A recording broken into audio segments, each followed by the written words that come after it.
how y'all doing. This video gonna be about Jennifer Lee Pryor, Richard Pryor's former wife, and she tripping about Mike Epps' portrayal in the Lakers, the winning documentary that's on HBO. You know, we want to call it Showtime, but you can't because it's on HBO Max. But it's the winning about the rise of the Lakers dynasty, and part of Richard Pryor, Mike Epps' character, was backstage talking to Magic Johnson's character, and he was talking to the cats. Because out in LA, they used to mix. Mike Epps' part actually sounded very much what Richard Pryor would have sounded like in 79, 80, 81. That's how he would have talked, keeping it a buck. I'm actually for Mike Epps portraying Richard Pryor, but Jennifer Lee Pryor been tripping and got it held up. That movie should have been out. I'm not the biggest Mike Epps fan on his talent per se. I mean, I look at him as a second tier comedian, a third tier actor. However, there's something about the Richard Pryor spirit that he definitely has got that. He's not as talented as a comedian as others.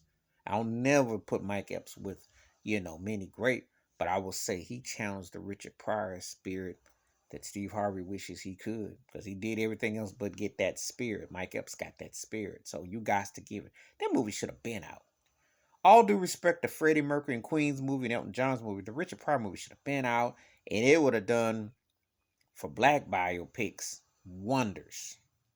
Because it's been a long. I mean, you gotta go back to the Jamie Foxx's Ray Charles doing that, and that was big, but it didn't take Jamie Foxx to that other level. I've seen some others too, but this would be done. Mike Epps could really knock it out, and it needs to be done.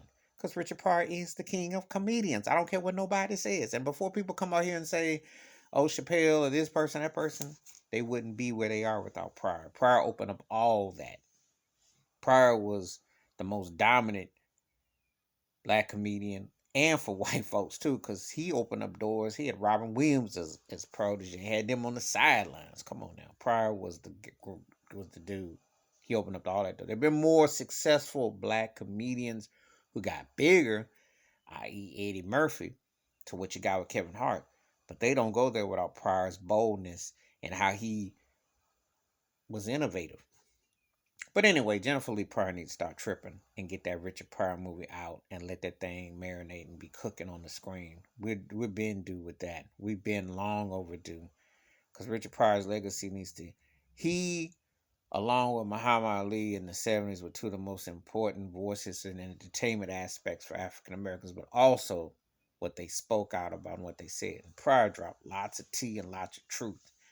People didn't always listen or didn't want to, but the guy was deep and profound, and I always hold him in high regard.